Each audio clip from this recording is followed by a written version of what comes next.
The Betway Big Easy Tour made its way to the south of Johannesburg, where situated in a valley lies an enjoyable modern venue that welcomes players and visitors with open arms. Well, we're extremely proud of what we've accomplished at Glenvista over the last 2 years. As you can see at the back of us, we've got 4 paddle courts over here now. We've got 3 tennis courts here at Glenvista. We've put in a tremendous effort out on the golf course. Also, put in a lot of effort with our club. Main bar has been upgraded drastically. We've got 2 beautiful venues over here. So yes, overall, extremely excited about the future for Glenvista. Made a lot of upgrades and looking forward to what's waiting for us. Tell us about the challenge that awaited and presented the players here this week. Okay, so overall, definitely speed of the greens was one of the big challenges for the players that they could experience over here with us today. Definitely moved a few of the tee boxes back a bit. Bunkers are also a bit of a challenge. We've got a few amazing bunkers, but the one protecting us always at Glenvista is our greens. We're known for our greens at Glenvista Country Club. The next generation of talent on the Sunshine Tour's feeder circuit gathered for the 3rd event of the season at Glenvista Country Club, a venue notoriously known for having lightning-quick greens. But this week, the players also had to contend with cold and windy conditions.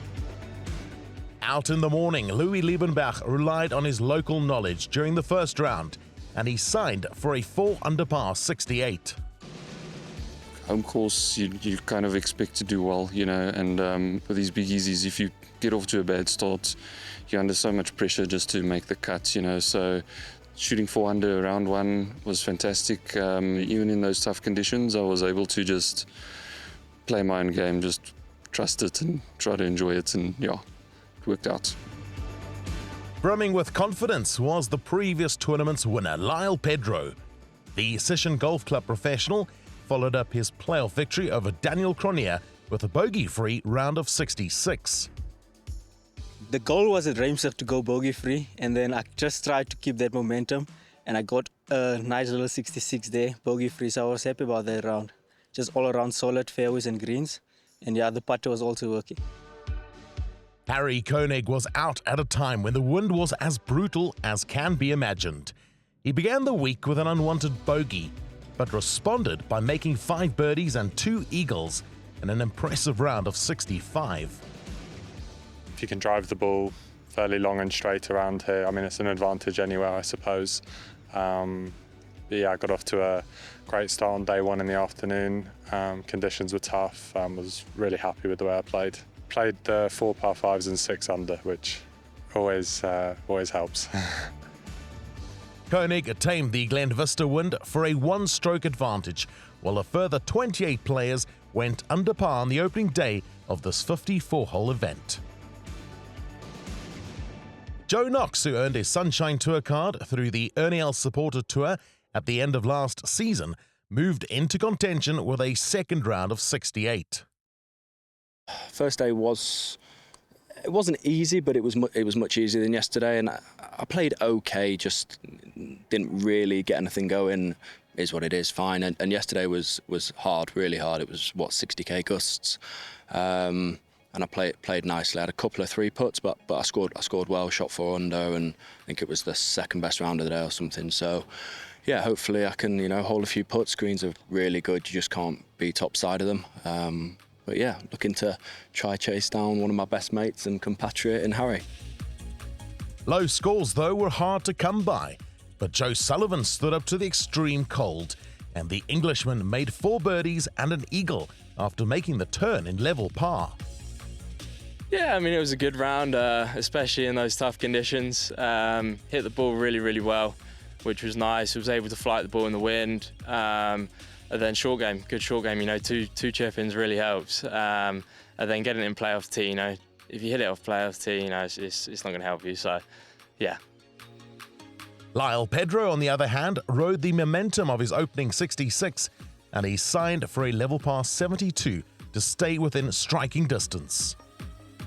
The greens are so pure, and you have to hit it straight off the tee. Some of those are very demanding, and coming from Session, a tight golf course, so yeah, well prepared for that. Harry Koenig showed discipline and determination to keep his place at the top of the leaderboard, albeit by the narrowest of margins. As the season unfolds, we get to learn more about the players on tour. Daniel Cronier, a London-born South African, is not only making his presence felt on the leaderboards, but he also looks up to golf's most recent Grand Slam winner. My name is Daniel Cronier. I am a professional golfer. Was born in the UK, lived in South Africa from 2007 until 2019, then moved to the States for 5 years, and now I'm finally back home. Which college did you attend, and what is those experiences like compared to the ones you find here on the Sunshine Tour's feeder circuit? I went to the University of Texas at Arlington. I think what I learned about the States is their level of golf is really high. You've got to be really competitive to compete out there. And I think that's just really helped me to be prepared for the Big Easy this year. It's given me a lot of confidence knowing that I've had the experience in the States, that I can come over here and I can compete. Plan is obviously play well this season, get my card and be able to get on the Sunshine Tour.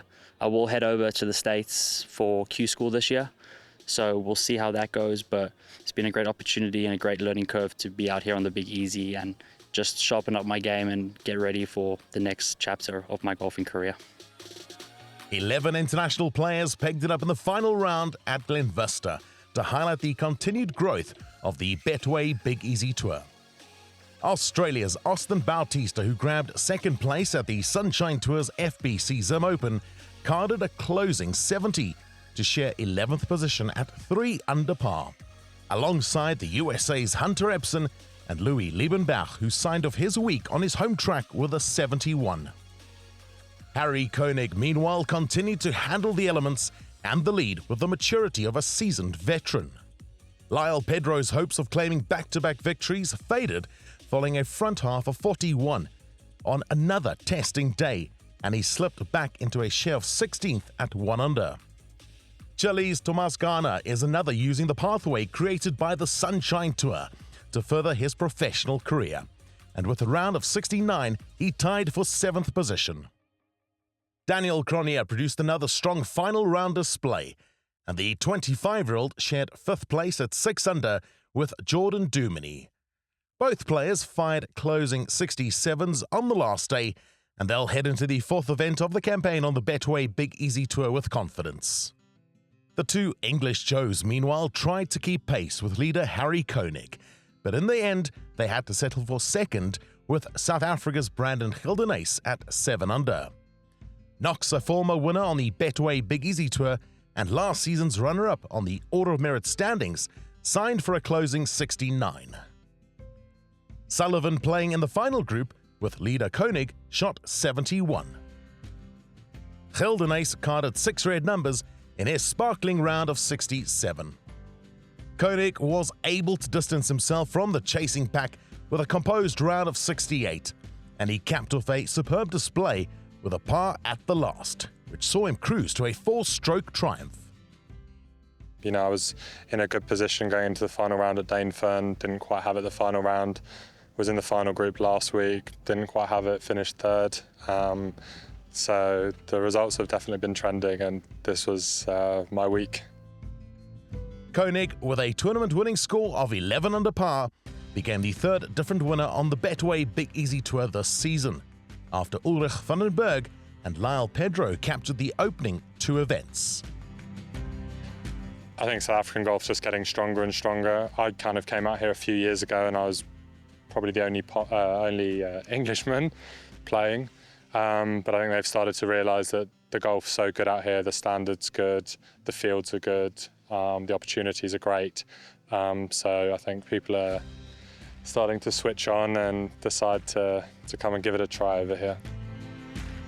With his latest professional success, the Englishman ascended to the top of the Order of Merit, a great position to be in after 3 stops on tour, with the leading 12 players advancing to the Sunshine Tour next season. Obviously, getting my Sunshine Tour card back is the #1 priority, but I think if I can focus on trying to win the Order of Merit, that will keep me motivated and keep me working hard. From myself, Andrew Hope, and the Highlights team, congratulations to Harry Koenig, who confronted the elements and produced a giant-like performance at Glenvista.